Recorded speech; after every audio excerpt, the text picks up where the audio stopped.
empezamos una tarde más, los Eternautas. Hoy los 4 integrantes habituales y quizá alguno más que en los próximos encuentros, ¿no? Se añada a estas sesiones. Lo dejamos ahí sin avanzar nada más. Y presentamos directamente hoy a Daniel Jándula. Hola a todo el mundo. Aquí estoy con una taza hasta arriba de azúcar.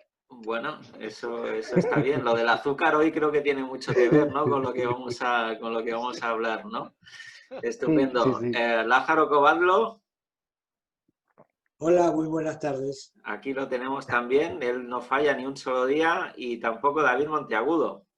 Hola, buenas tardes, ¿qué tal? Bueno, pues hoy vamos a hablar de una peli que nos ha propuesto Daniel y que, bueno, yo ya anticipo que la he visto de nuevo después de tantos años, con muchísimo gusto y que la he disfrutado un montón. O sea que te dejo en plenitud de vuelo, Dani, para que nos digas de qué película se trata y todo lo que va a venir después. Yo estoy deseando iniciar la tertulia.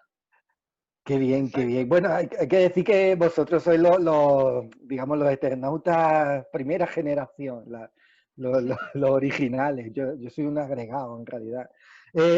Bueno, la película que propuse fue La Mosca, de David Cronenberg, de 1986. Que una película, para mí, esto es personal, aunque es posible que alguno coincidáis conmigo. Para mí está al nivel dentro de su género, que sería algo así como la mezcla como un híbrido entre el terror y la ciencia ficción, aunque también incorpora muchos elementos del drama, incluso de cierta comedia también.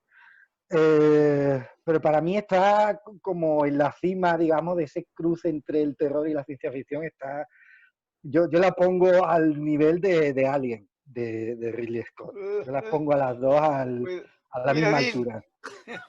En concepción y si entramos en la intrahistoria del rodaje, tendríamos que ponerla a la misma altura porque hay ciertos vínculos que no son muy conocidos entre las dos películas. Sobre todo por culpa de Giger, el diseñador de la criatura de Alien, que también tiene, esto no se sabe mucho, pero también influyó y hasta un poquito colaboró con los creadores de efectos especiales de esta película magnífica. Para mí es sobresaliente.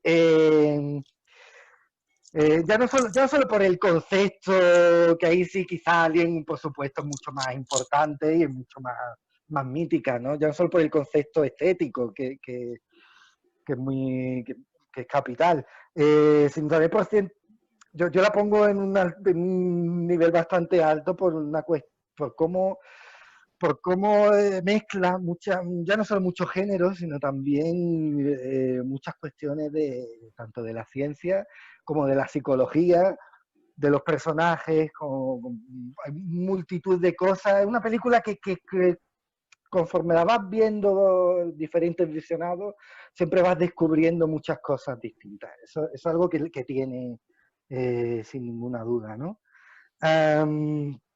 Bueno, habría que por situarla en un contexto, en el contexto de los años, mediados de los años 80, en aquella época, en fin, todos sabemos, ¿no? Las películas que se rodaban estaban un poco dirigidas más al público, digamos, joven, adolescente, películas muy buenas, muy sobresalientes, pero sí que es cierto que el cine de aquella época estaba un poco huérfano de cine para adultos, pero con cierta carga. O sea, se pedía un poco que lo mismo que se hacía para los jóvenes, que era que se hicieran películas donde se abordaban temas relacionados con la ciencia ficción y el terror, digamos que se mirara un poco más al público adulto, ¿no? No solo por edad, me refiero a adulto en cuanto a capacidad de raciocinio, ¿no? Y esto fue un poco, esta película se planteó un poco con ese fin, cuando se le ofreció a Cronenberg, la primera vez, porque se le ofreció a Cronenberg varias veces, y siempre pasaba algo. La primera vez él estaba enredado en el rodaje de Desafío Total, que fue el primer director, aunque luego salió del proyecto y ya lo tomó Verhoeven y salió aquel peliculón de otra manera, que fue desafío total finalmente. Pero cuando se lo ofreció, él siempre había algún problema, muy curioso, y él siempre decía, traedme el guión de nuevo cuando tenga cosas que yo pueda tratar de mi cine, ¿no? Cuando sean cosas con las que yo me pueda vincular, ¿no? Y así fue, ¿no? En sucesivas veces se les fue ofreciendo y nunca terminaron de dar con la tecla, ¿no? Los productores decían, siempre pensaban en Cronenberg, los productores siempre tenían claro que Cronenberg debía ser el director, ¿no?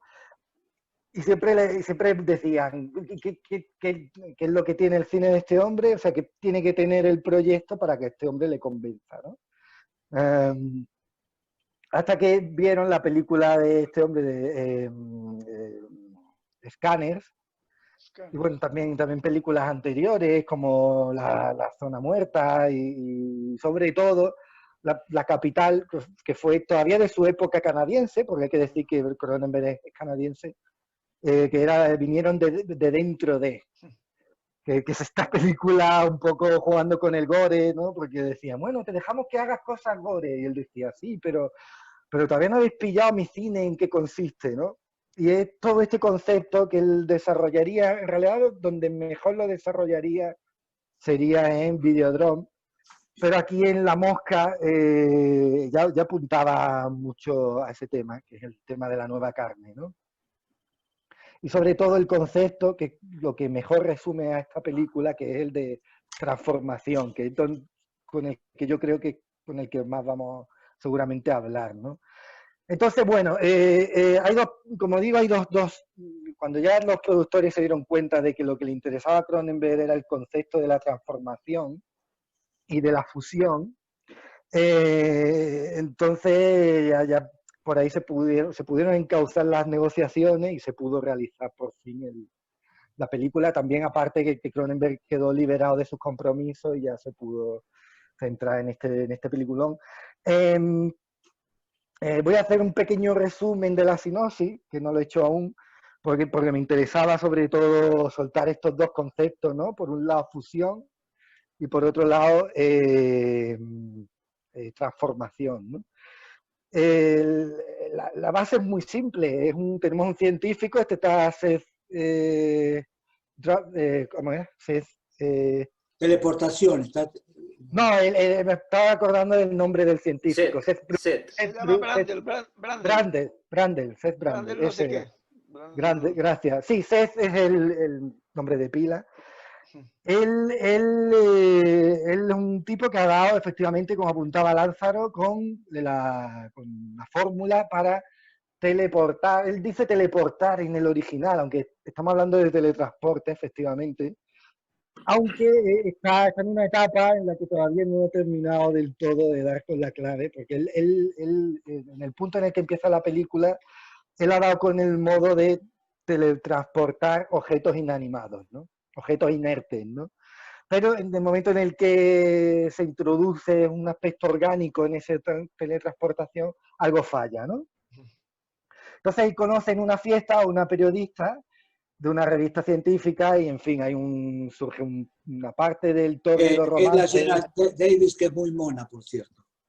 Sí, bueno, en esta está mona, aunque yo creo que en otras películas, no sé, Cronenberg consigue darle no sé, consigue Muy algo guapa, la señora Davis es muy guapa. Sí, Bueno, yo ahí en eso, ahí David. Bueno, no está mal, no está es mal. Es cuestión de gustos, eso. Pero Tampoco es ¿Tú fea. qué dices, David? como una cosa curiosa, Gina Davis y Jeff Goldblum, pues Estaban ahí, sí. eran pareja o se hicieron pareja durante la película, pero sé que eran pareja y lo que es cierto es que están los dos muy bien. Sí, Él sí. está estupendo, es espontáneo, con una naturalidad, con una cosa muy, muy potente.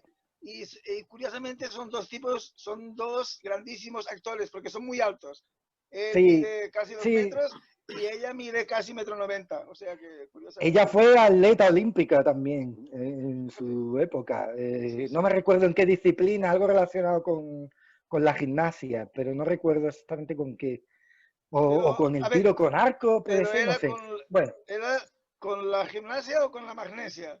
Porque... Con la, no sé, con alguna cosa. En cualquier caso, de ese tórrido romance, el científico, este es el Bradley o Bradley, no acuerdo Sí, ahora el porque, apellido bien, perdona, consigue, sí, sí, perdona que no, dime, te dime. vaya cortando, pero es que antes dijiste que hay el tema gore, el tema, pero, y también es una historia de amor, ¿eh? Es una película romántica. Además, Eso. Cronenberg tenía muy claro que era una historia de amor, Sí, aunque sí, queda esto un lo poco quería dejar para el desdibujado, final. aunque eso queda Sí, un poco desdibujado porque, claro, con todo lo que pasa después, es quería, un poco sí, difícil que funcione esto, pero era su intención, claro. ¿eh?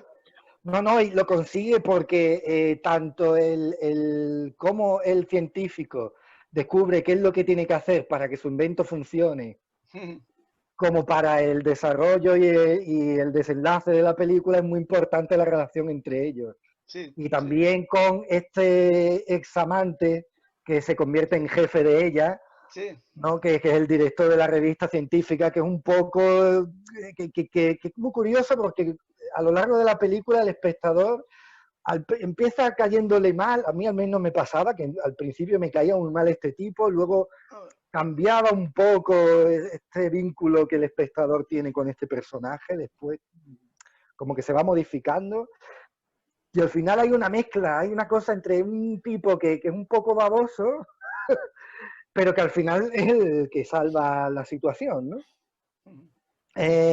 Total, de esta relación entre ellos, este hombre se da cuenta de que la carne no, de que la máquina que utiliza tiene que enseñarle de cierto modo, el ordenador que utiliza para el teletransporte tiene que enseñarle, en cierto modo, la carne que es, porque el problema que tiene es que la máquina teletransporta cosas así, descompone en moléculas y todo lo que pone en la cápsula, pero el ordenador no consigue descifrar del todo exactamente qué es lo que pasa ahí dentro, ¿no? Una vez que tú pones a un ser vivo ahí dentro, el ordenador tiene que aprender qué es la carne, ¿no?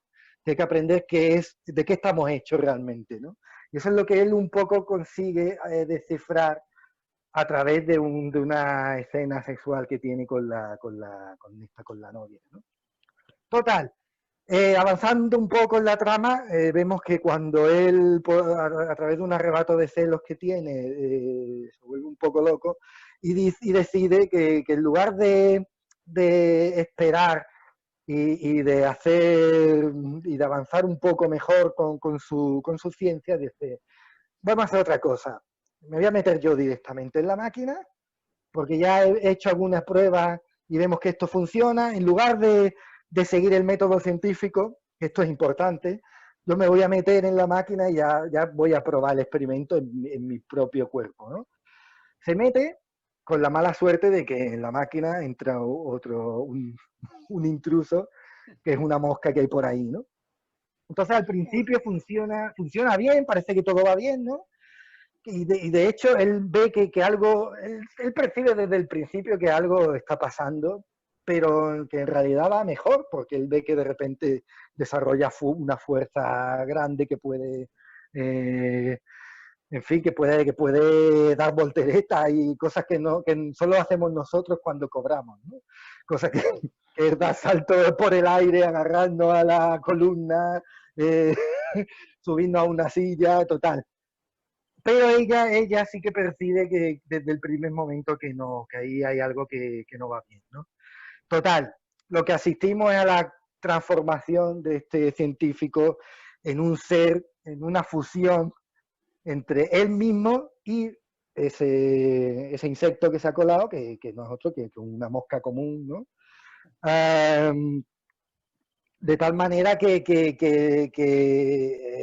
lo que vemos un poco es un progreso desde un científico loco, que es un poco lo que trata también la película, la idea del científico loco que se le va de las manos, con diversas cositas que yo creo que han entrado en el imaginario de Cronenberg, como puede ser la metamorfosis de Kafka, como puede ser todo su concepto todavía en desarrollo de la nueva carne, que es esta idea de que para que lo asqueroso, lo repulsivo nos resulte cercano, algo tiene que ocurrir ahí, ¿no? Eso es un poco, de un modo muy esquemático, y por supuesto que habría que profundizar un poco lo que quiere decir esto de la nueva carne, ¿no? Algo ocurre en nuestra psique que aquello que vemos repulsivo de repente nos produce, nos conmueve, ¿no? Que es un poco lo que sucede al final de la película, cuando este hombre ya ha sufrido una transformación brutal y ya es un ser asqueroso que no es ni mosca ni él, o sea, una cosa, un híbrido demasiado imposible de sostener. Está esa escena maravillosa que a mí me conmovió muchísimo la primera vez, que cuando ese ser extraño coge el cañón de la escopeta y se lo pone aquí como pidiéndole a su novia que acabe con esto, porque es que ya no puede más, ¿no? Esto es muy resumido, por supuesto pasan muchas más cosas, no hemos entrado en cómo es la transformación, porque esto quiero ya que lo vayáis describiendo pues vosotros, ¿no? Esto es un poco así muy en conjunto, ¿no? Como veo que me estoy alargando, me gustaría que soltarais vosotros vuestras impresiones y, en fin, a ver hacia dónde lleva la conversación. No sé si Lázaro, David, José. Bueno, mira, yo no la había visto hasta unos días atrás. Que al final la encontré y la vi. Pero sí que había visto, se hicieron como 3, aparte de estas, se hicieron creo que otras 2 o 3 más versiones. Hubo unas secuelas, sí. Sí, no, Sí, pero hubo una precuela también. En 1958. No, claro, en el 58 es, digamos, la primera versión cinematográfica del libro. Así es, sí. Que ahí actúa Vincent Price. Vincent Price, sí. El autor de la novela es un tal Kurt Newman, ¿no? Y en esa versión que yo vi, el monstruito acaba reducido al tamaño de una mosca, y es mitad hombre y mitad mosca, ¿no? Bueno, y no la voy a contar toda, pero un detective que está ahí asqueado coge una piedra y aplasta al engendro, ¿no? Pero bueno, a mí me llama mucho la atención este director más que nada por otras películas que he visto, sobre todo de Cronenberg, ¿no? Que es una que en inglés se dice Dead Rangers, gemelos inseparables, no sé si lo habéis visto. Sí. Inseparables, sí. Inseparables. Inseparables, sí. Tenemos el título aquí, sí. Sí, no, es inseparable. No es Jeremy Irons, que hace los 2 papeles, claro. Sí, él hace los 2 papeles, sí, Jeremy Irons, sí, y ella me parece realmente, me llamó mucho la atención porque toca mucho el tema de la identidad personal, ¿no? Más que nada, ¿no? Con el gemelo. Y otra película que también me pareció muy buena es Madame Butterfly, ¿no? Bueno, esa no la he visto. Sí, esa no la he visto. ¿Cómo dices, David? Bueno, no, el título era M. Butterfly. Ese M Así es, sí. Madame, Monsieur. David es mi corrector oficial. No se sabe, ¿no? Sí. Que es sobre un tema real, ¿no? Que yo he escrito sobre esto, ¿no? Es decir, resumiendo, no sé si la habéis visto, es la historia de un funcionario francés en la Embajada de Francia en China, que se enamora de una bailarina de ballet chino. La bailarina resulta ser bailarín, ¿no? Pero él no se da cuenta, o finge no darse cuenta hasta un lado, y entonces tiene relaciones con ella, pero no por el conducto habitual, ¿no? Sino por el trasero, ¿no? Por la puerta de servicio. Por la puerta de servicio, pero parece que no se da cuenta el pobre hombre, y al tiempo llega la bailarina con un bebé a París y le dice que es de él, y bueno, y este se lo traga, y así hasta que finalmente van presos tanto el francés como como el chino, ¿no? Bueno, esa película también me llamó mucho la atención, pero sobre todo esta Inseparables, ¿no? Así que me pareció muy buena. Y no tengo mucho más que comentar. En cuanto a La Mosca, bueno, sí, me llamó mucho la atención, me pareció una película bastante bien hecha. Y no mucho más, ¿no? Para mí, no mucho más fuera de lo que dijo Dani, ¿no? Porque ya lo explicó bastante esto, ¿no? Así que... y esto de la nueva carne, sí, hay otra película de él inspirada, basada en un libro de Ballard, ¿no? Que se llama Crash, sí, exactamente, sí, sí. Que bueno, que es todo, un estropicio de choques de coches y de personas que eran mutiladas y todo eso. Es decir, tiene le atrae mucho lo enfermizo, las heridas, todo ese tipo de cosas, evidentemente, a Cronenberg, ¿no? Pero es un gran director, seguramente, sí. Él siempre dice en las entrevistas, cuando le preguntan por sus películas, bueno, ¿cómo tenemos que entenderlas, no?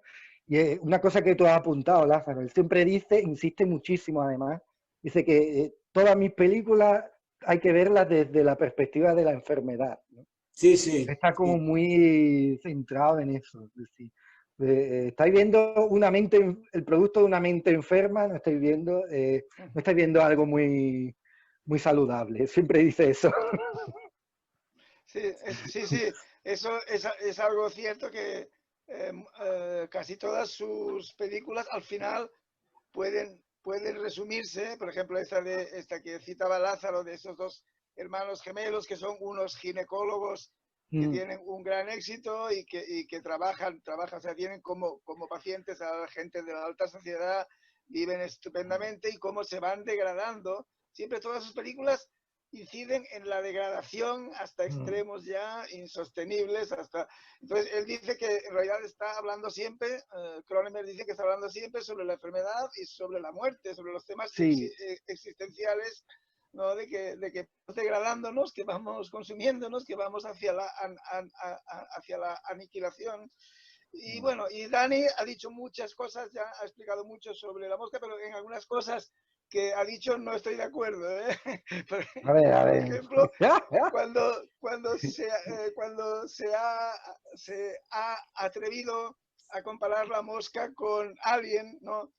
Entonces sería como comparar un sabía que era clásico, eso, sabía que iba a decir. comparar un clásico con una cosa interesante, con una cosa no del todo rotunda. A ver, Alien es una cosa perfecta, ¿no? Es un clásico Alien, ¿eh? Es una cosa perfecta. rotunda y tiene muy algún bien fallito, narrada, que todo. En cambio, esta película es más irregular, al menos yo lo veo La Mosca como una película más irregular, un poco confusa, que se pierde un poco al final. A ver, tiene cosas muy buenas, ¿eh?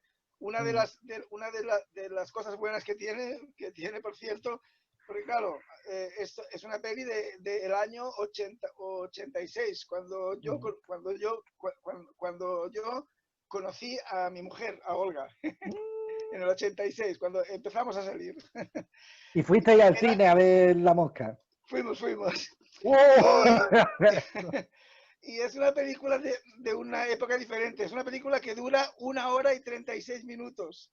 ¡Qué bien! Que hacían peliculones comerciales de éxito mundial y que duraban 1 hora y media, algo increíble. Bueno, y es una película que tiene cosas muy buenas. A ver, yo algunas escenas recuerdo. Hay una, por ejemplo, que es un diálogo muy claro con La Mosca, con la del año 58, porque en el momento en el que se mete él dentro de la cápsula esa, que tiene una forma que es casi como un útero, o sea, es una forma de renacer y de salir.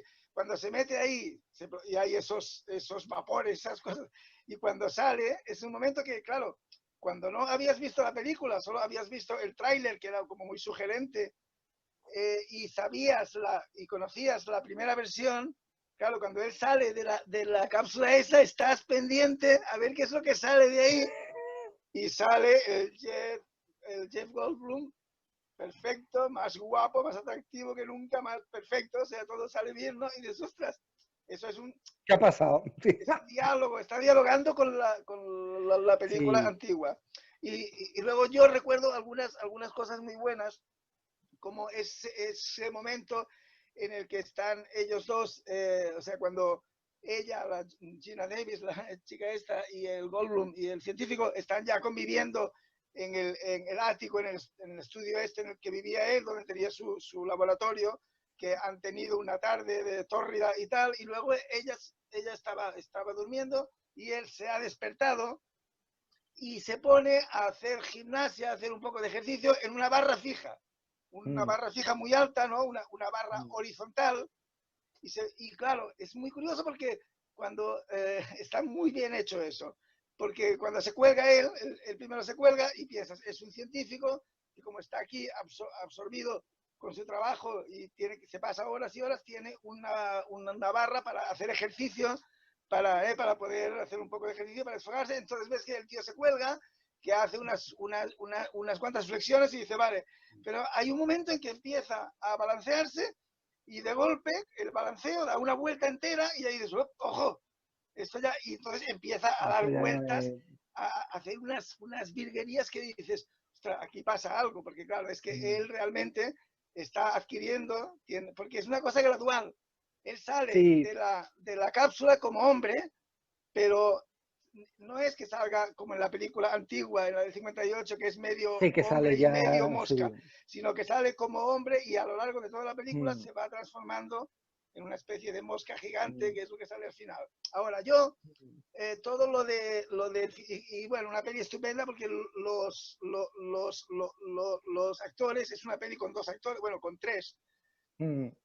Ellos dos, la pareja, digamos, están estupendos, están como ya dije antes, ¿no? Con una química, con una espontaneidad, con una cosa muy potente. El tercero en discordia es como más soso, ¿no? Es eso que tú decías, Dani, un personaje que al final, en cambio, acaba haciendo una machada, ¿no? Y el tío al final acaba revelándose como alguien que que el tío tiene sus arrestos, ¿no? O sea, los actores muy bien, pero yo al final toda la parte que es más gore y tal, lo veo muy de serie B, muy gore, un poco exagerado, y creo que no hace falta tanta imagen gore, ¿no? Para expresar lo que quiere expresar él, que queda muy claro y que es mejor cuando es más insinuado. Piensa que en Alien, Alien que has citado tú, en Alien no se ve el monstruo prácticamente hasta el final, se ve un poquito, se ve una mandíbula y tal, pero no, y es un poco toda la gracia, ¿no? Entonces aquí para mí hay un exceso, digamos, ¿no? O sea, yo pero aquí es necesario, aquí es muy necesario. No puede, porque está viendo la transformación de un ser humano en otra cosa. Sí. ¿No? Mientras que Alien, obviamente, es el que tiene razón en que siempre es preferible y que es cierto que... Desde mi punto de vista no es perfecta, tiene algunas incoherencias, tiene algunas imperfecciones, tiene algunas cosas, aunque es muy potente, es muy grande, y lo que yo recuerdo como ya cosa personal de cómo yo viví eso, es que es una película que cuando vimos, porque todos pudimos ver, cuando íbamos al cine en el año 86, íbamos al cine, ponían el tráiler de La Mosca, y el tráiler recuerdo que era un tráiler muy prometedor, que todos decíamos, hostia, esta hay que ir a verla, es que hay que ir a verla porque esto es algo brutal, ¿no? Y luego la película, en cambio, es una peli que yo ponía como ejemplo cuando hablaba sobre el tema, decía que el tráiler es mejor que la película. Es un poco exagerado, ¿no? Pero que la película se pierde un poco, ¿sabes? Y acaba liándose un poco en algunos aspectos.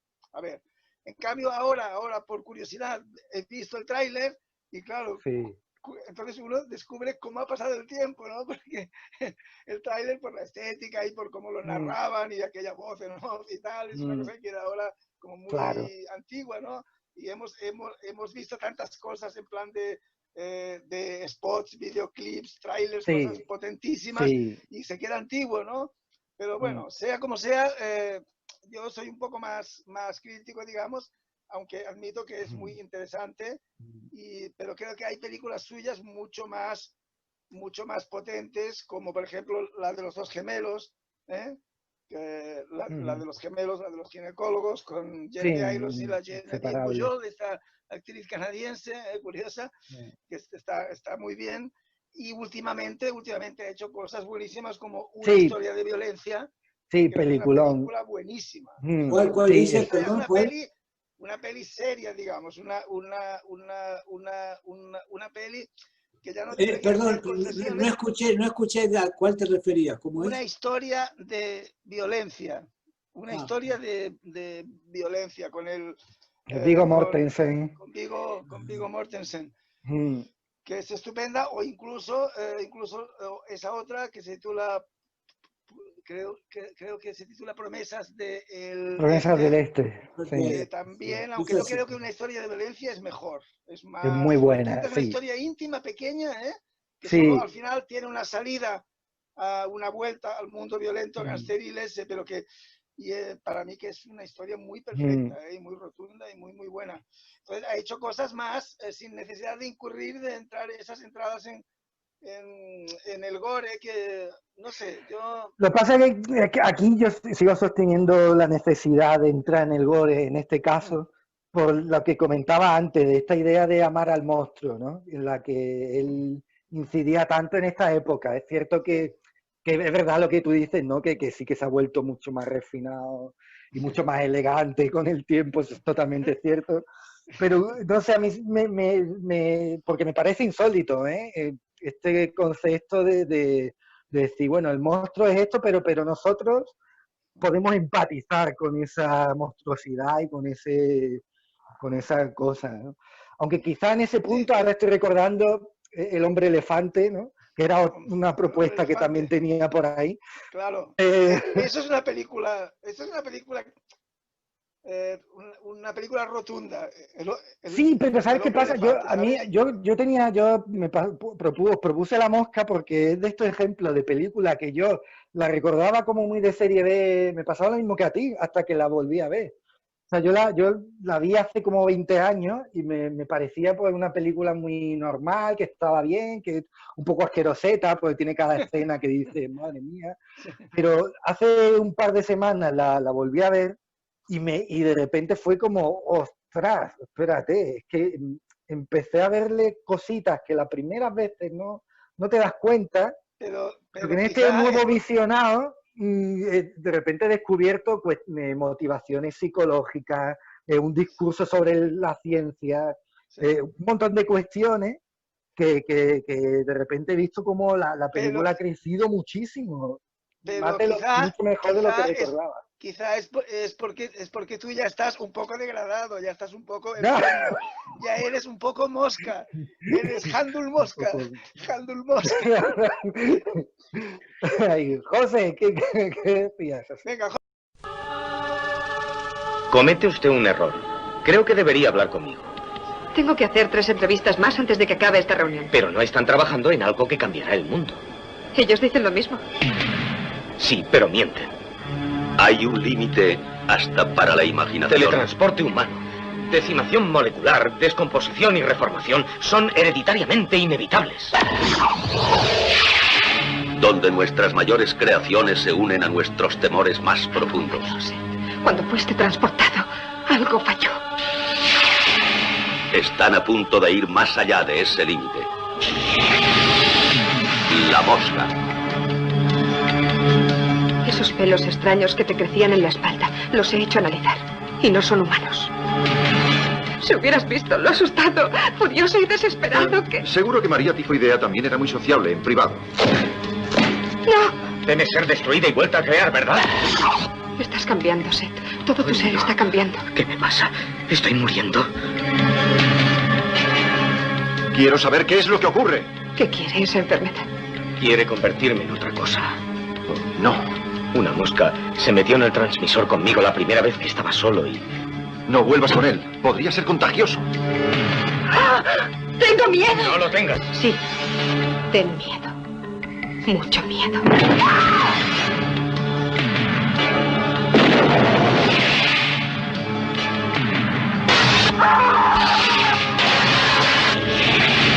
La Mosca. Ayúdeme. Por favor. Ayúdeme.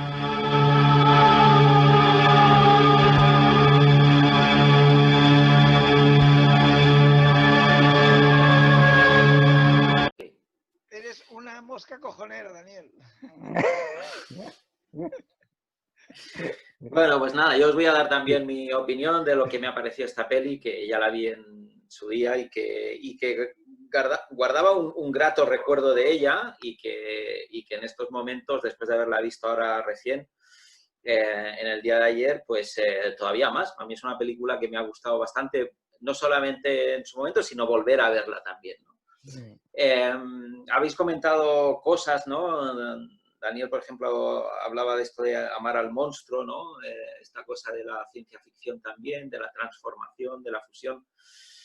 Yo he visto esta vez un cuento de hadas. Quiero decir, yo aquí lo que he visto en esta peli es un cuento de hadas, que es La Bella y la Bestia, pero al revés.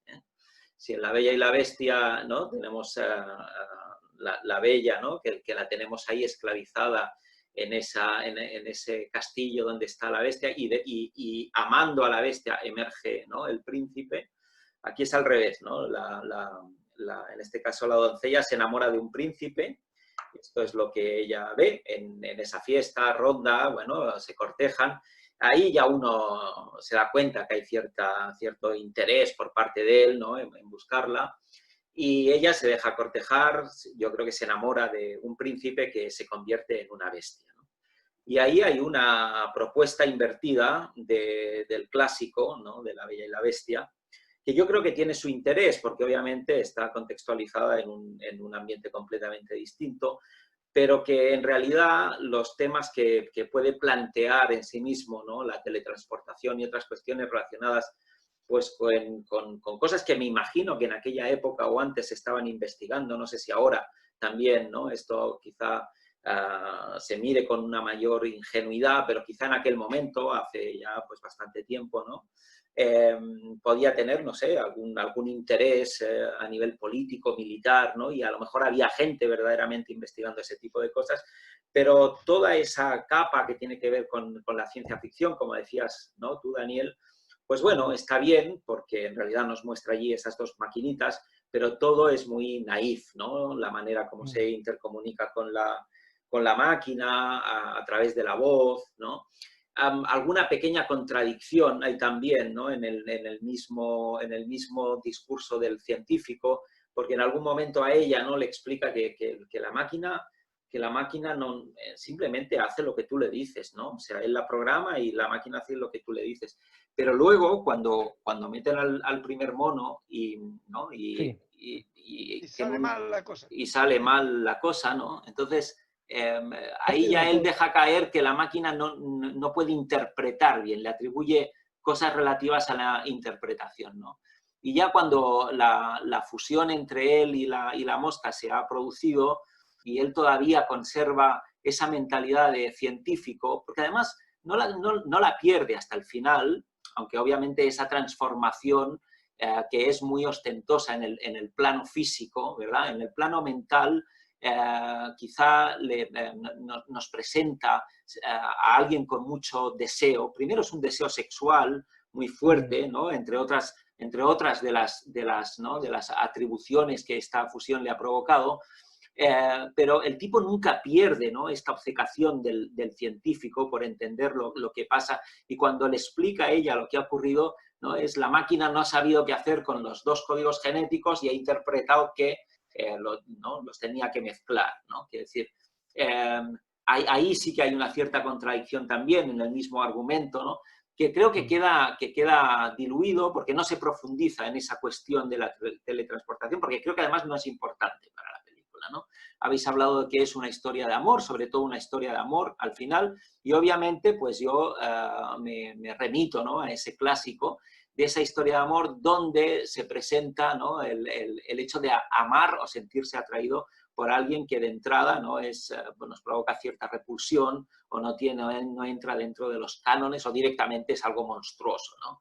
Entonces, aquí yo creo que en esta película ella lo sigue amando hasta el final.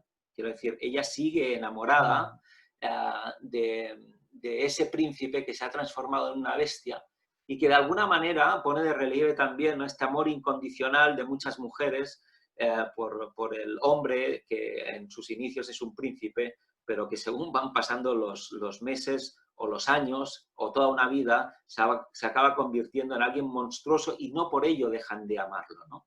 Sin entrar tampoco ahora en cuestiones de, ¿no?, así más escabrosas o de orden social, ¿no? Es una mujer completamente enamorada, hasta el final, que le duele muchísimo tener que llegar a esa, ¿no?, esa ejecución última, casi de clemencia, por acabar con una vida desastrosa, y que yo creo que nos deja con una increíble inquietud, ¿no? Porque no debemos olvidar que ella está embarazada, y que eso queda ahí como una suerte inconclusa, ¿eh? No nos dejan saber al final si esa concepción, ¿no?, ella está gestando a un ser ya transformado genéticamente, o procede del anterior, ¿no?, del anterior encuentro sexual a esa fusión entre el hombre y la mosca. Entonces, en ese sentido, yo creo que inquieta mucho, es la parte más inquietante de la película. Coincido con David de que a mí me han sobrado todas estas escenas gores, ¿no?, un poco excesivas para mí, pero bueno, creo que eso también tiene que ver más con el gusto del espectador. Entiendo que quizá en aquella época en la que esta película se proyectó en salas, era un momento en el que los efectos especiales estaban cobrando cada vez mayor importancia, porque cada vez se podían hacer más cosas y obviamente, pues hombre, cuando tienes una herramienta a tu alcance, pues no utilizarla, pues a veces queda un poco hasta mal, ¿no? Y yo creo que aquí pues simplemente lo que hicieron fue utilizar, ¿no?, cosas que tenían a su alcance.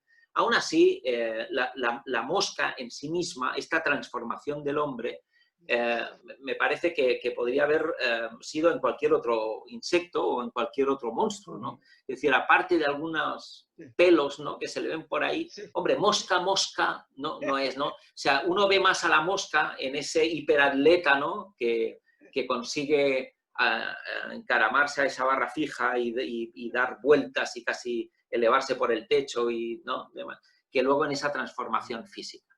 Y de alguna manera, en cuanto al personaje que encarna el dueño de la revista de corte científico, no dejaría de asimilarse, si me aceptáis la hipótesis de La Bella y la Bestia, un poco al padre de la Bella, ¿no? El padre cumple con una deuda y envía a la Bella a la mansión de la Bestia, al castillo. Y de alguna manera aquí este personaje encarna, ¿no?, esa figura del padre que supervisa, que controla, que en realidad le gustaría tener un acceso carnal a la Bella y sin embargo le está prohibido, aunque aluden a una relación anterior, y es el que de alguna manera ejecuta esa posición, en este caso de jefe, pero que lo que hace es tutelar, ¿no?, como haría o como hace el padre. Sí.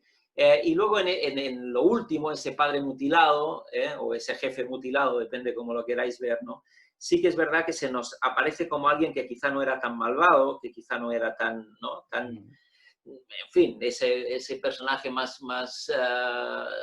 que ha perdido una parte de él para de alguna manera salvarla, ¿no?, a su empleada o hija, depende cómo lo queráis ver. Por lo tanto, para mí no es una historia excesivamente nueva si uno la ve con estos ojos. Es una historia romántica, una historia del romanticismo clásico, y que a mí me encarta bien en ese eje y en ese cuento clásico. Y en fin, que a mí me ha gustado mucho la película, creo que está muy bien, pero que en realidad lo que plantea, ¿no?, que es como tema, ¿no?, la teletransportación, y luego la cosa de la metamorfosis en este caso, ¿no?, el pasar de una cosa a otra, yo creo que esos son temas que quedan un poco de manera accesoria, ¿no? El tipo lo único que hace es estar cada vez más obcecado con su idea, pero sigue siendo lo que era al principio, que era un científico, ¿no?, con una obsesión importante por ese asunto de la teletransportación, pero que en realidad su identidad no cambia demasiado. La chica aparece jugando el mismo papel, y en realidad yo creo que los temas actúan más como contexto que como temas que se aborden en profundidad, ¿no? Esta sería un poco mi... Eso es una cosa discutible porque cuando ves cuando conoces un poco la filmografía de David Cronenberg, ves que el tema de la degradación y de la enfermedad, como apuntó muy bien Jándula, como apuntó Daniel, es siempre clave. Entonces aquí, aunque él decía, el propio Cronenberg decía que quería hacer una historia romántica, pero en realidad yo creo que el tema principal es el de la degradación física, ¿no? Simplemente así de claro. Y sobre lo que has dicho tú, de que claro, ahí plantea una cosa muy inquietante y que no nos desvela en la película, aparte de que eso, el tema de que ella está embarazada, aparte de que eso deja abierto una jugosa posibilidad para secuelas, como luego efectivamente se hicieron, se filmaron unas secuelas bastante flojas, por cierto. Pero aparte, en la propia película hay una escena que también es de las escenas potentes de la película, que también es un recurso un poco facilón, pero bueno, que es una pesadilla, ¿no?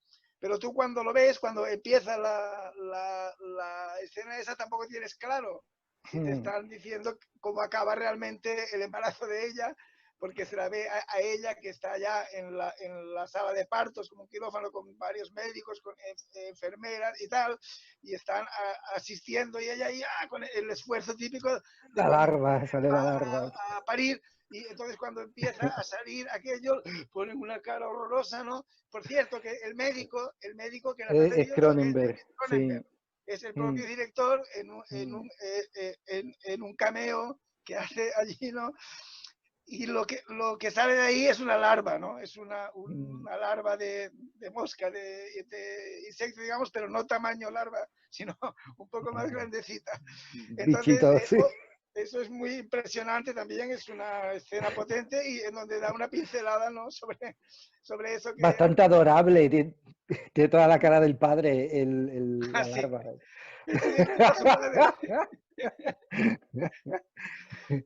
En fin, que bueno, no sé, yo... Lo de el que sea una mosca y no sea otro insecto, esto es muy gracioso porque fue por aquella época, en aquella época todo el tema de la ingeniería genética estaba muy avanzado, se investigaba muchísimo el ADN, bueno, todavía hoy se hace, ¿no? Y por aquella época fue cuando salió un estudio. Cronenberg es un científico frustrado, él lo ha explicado más de una vez. Él siempre quiso ser científico, pero supongo que es algo que nos ha pasado a muchos, que nos gusta de oídas, pero luego meternos en el trabajo nos puede resultar, el trabajo científico suele ser aburrido por lo general, ¿eh? Suele ser poco agraciado estéticamente, no tiene muchos momentos de así, digamos, de belleza. Aunque da mucho para las películas, ¿eh? Piensa sí, que eso sí, eso sin duda. Pero en cambio, como realidad en la vida real de los científicos, claro, no es tan apasionante. No, desde luego, en el día a día. En aquella época salió un estudio en el que se comentaba que la diferencia entre el hombre y entre el ser humano y una mosca común en nuestro ADN era apenas de un 2%, ¿no?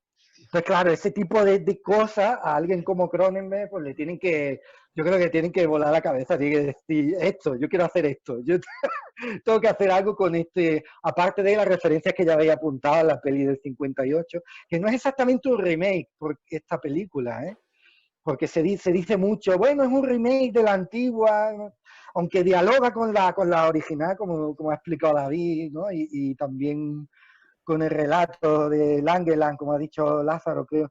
En realidad coge un poco de aquí y de allí, coge cosas de la película original, que la película original, la de 58, mezclaba también algo de cine negro, había todo este rollo de la investigación, porque partía desde el principio, desde el asesinato del bicho, digamos, ¿no?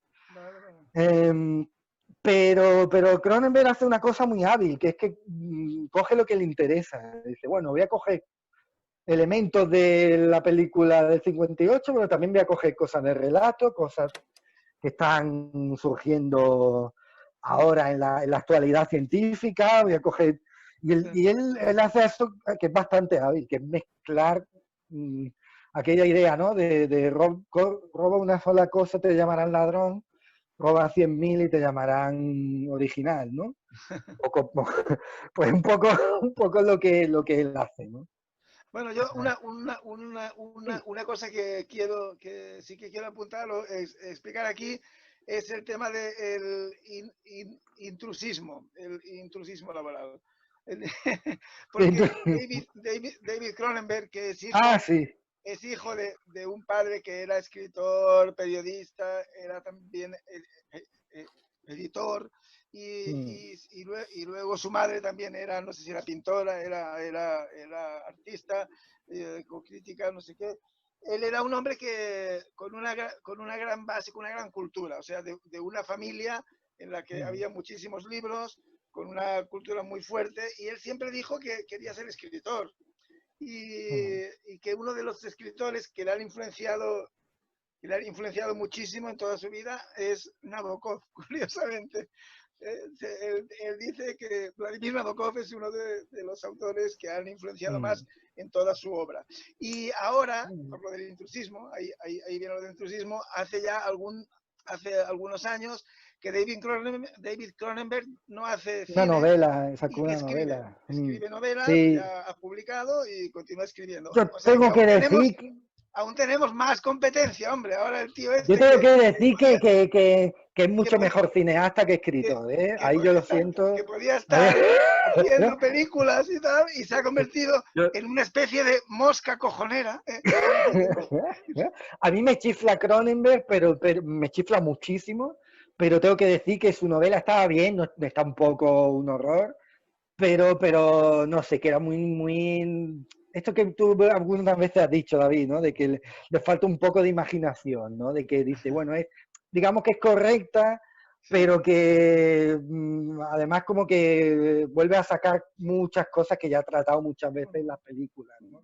Entonces como que se te queda un poco ahí que, bueno, está bien, pero a mí me decepcionó un poco el libro, Consumidos, creo que se llamaba la novela. Sí, yo ahora os comento un par de cosas también que me han hecho un poco de gracia, ¿no? Una de ellas tiene que ver con una cierta intertextualidad, no sé también si dialoga o no, pero cuando hay una escena en Pulp Fiction, sabéis, que os la voy a recordar, que es cuando el Bruce Willis anda detrás del Marcellus Wallace, después de haberlo atropellado con el coche, con el Golf blanco, y entonces anda detrás de él, se andan persiguiendo y disparándose y se han herido. Y entonces entran en una armería, ¿no? Entonces, en esa armería, ¿no? Está Seth, ¿eh? Está Seth. Y entonces Seth, cuando llama, ¿no? El policía se llama Seth, entonces cuando lo llama el tipo de la armería, lo llama, ¿no? Y le dice, la araña ha atrapado una mosca, ¿no? Y que el tipo se llame Seth y que venga a referenciar a él. No sé, no sé, conecté con eso, quizás es una simple... ¿no? Vete a saber, con lo cinéfago que es Tarantino, pues... No sé, y con lo que le gusta además lo de serie B y el gore y todo eso, pues... Quizá fue un pequeño guiño. Y luego hay una cosa que es que me fascinó, porque claro, estas cosas, además nosotros las veíamos entonces y nos las... En fin, que lo veías como una cosa normal, ¿no? El tipo ya, cuando empieza esta transformación, me refiero al Mosca, ¿eh? O sea, me refiero al Brandel Mosca, la Brandel Mosca, sí. Es que además esto de Brandel suena así como si fuera un pastelito, ¿no? No sé, en fin. En inglés no significa nada, ¿eh? O sea, es un apellido, pero no... Bueno, el tipo, cuando se da cuenta que ya no le vale la Gina Davis, ¿no? Dice, oye, tú quita aquí que, en fin, no quieres meterte en la máquina, ya no me sirves para mi invento, en fin, fuera, lárgate de aquí, ¿no? Entonces él se va a la caza, ¿no? Se va por ahí, entra a un bar, ¿no? Entonces veo la tipa aquella, ¿no? Que se nos queda a caballo, si puede ser una prostituta o no lo sé. Es una mujer, pues, que en ese momento, pues, aparece con ¿no? De una manera, no sé, muy explícita la manera de relacionarse, que lo acoge bien cuando él se acerca, ¿no? Y entonces, para disputar a la mujer esta, hace una apuesta con, recordaréis, con el tipo este, ¿no? Del pulso. Aquel pulso, sí. Sí, entonces al tipo no es que le parta el brazo en el pulso, ¿no? O sea, es que lo deshuesa. O sea, al tipo, ¿no? O sea, le sale, ¿no? Una parte del... deshuesado. Sí, un parte del húmero, ¿no? ¿No? Entonces, claro, y ella, ¿no? Dice, pues nada, me voy con este tipo que le acaba de partir el brazo a este tío. Y yo me voy con él tranquilamente y aún le dice, no nos vayamos todavía para el piso, joder, porque... ¿no? Vamos a tomar algo, que es pronto, vamos a algunos bares más, ¿no? Entonces, claro, o sea, ¿no? Yo me pregunto, claro, ahora esto, pues con esta mirada de espectador mucho más resabiados que tenemos todos, pues en aquel entonces esto se veía como, vamos, no sé, si alguien lo ponía ahí como normal, no, pues no sé, a lo mejor también era una cosa así como normal, ¿no? Que a uno, pues, en fin, medio le amputen un brazo en un bar y la tipa diga, pues yo me voy con el amputador, ¿no? O sea, no sé. Pero, en fin. A lo mejor se quería ir con el apuntador y al final se fue con el amputador. Sí, es verdad, sí, que era todo como bastante primario, ¿no? Sí. Sí. Marchando un contramuslo deshuesado. Sí, quizás porque también es verdad que eso es cierto, porque en aquella época, no sé si ya el tema del SIDA habría aparecido con fuerza. Sí que había aparecido, ¿no? Ya, sí. Entonces, claro, es cierto, ¿no? Esto de que tenga relaciones con una, con otra, que no haya lo que tú dices, ¿no? Que es curioso, ¿no? Es cierto que no le llame la atención, ¿no? Y que no se tomen ni precauciones ni nada. Dice, bueno, me voy con este tipo que además ya tiene la cara un poco así rara. Estaba un poquillo tocado ya, sí. Bueno, sí. Eran otros tiempos. Bueno, claro. Otras épocas, otras miradas, pero muy bien, ¿no? Yo la verdad es que te agradezco que hayas traído aquí a esta sesión de Cine Club, ¿no? Dani, la película, porque la verdad es que está muy bien ver estas cosas de antes, ya bueno, de hace ya algún tiempo y bueno, está ahí luego comentarlas. No sé si tenéis alguna cosa más que añadir o que aportar. No sé, yo creo que ya he dicho bastante. Bueno, pues si ustedes lo prefieren también, entonces los emplazamos para el próximo episodio de Los Eternautas con la lectura y el comentario de Batterley, el escribiente, ¿sí? Bueno, pues muchas gracias a todos, lo dejamos aquí y hasta la siguiente. Muy bien. Chao. Chao. Ok.